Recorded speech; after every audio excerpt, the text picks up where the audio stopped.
Kay miswal baural may turi Tandam ka lâu ni thế na turi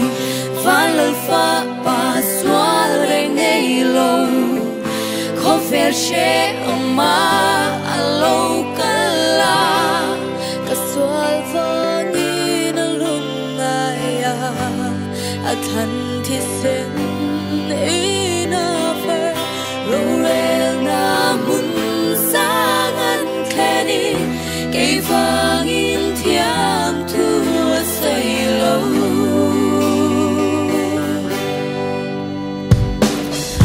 Hosanna tia lom tu tem Keng betro tia avin An hole chan dam tu tu Calvary crossa keng beturi Asota Calvary lam tua Kaswal man cross putsung seli Sutanga swan kai kanga Cross king ate dong sunga swan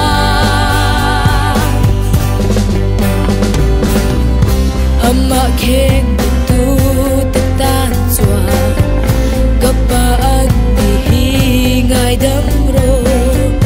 Until the unshalo ti Antana chumchai krosa swat Kapag harau kakul tite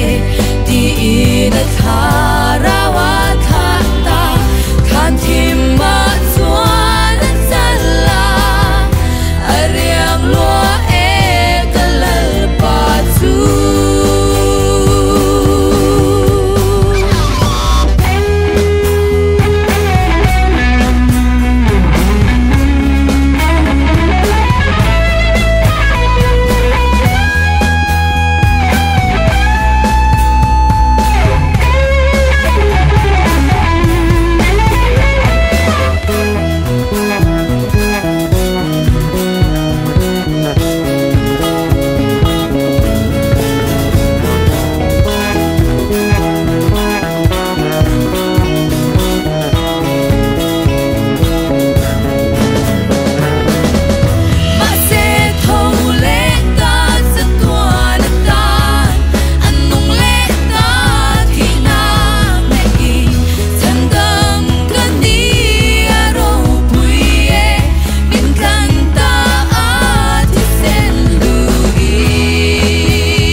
Kan sharing ange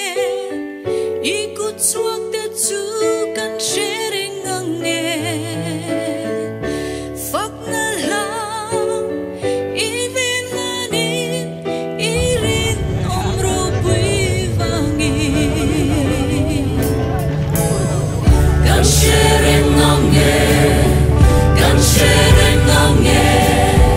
ikut swakte tu kan sharing ange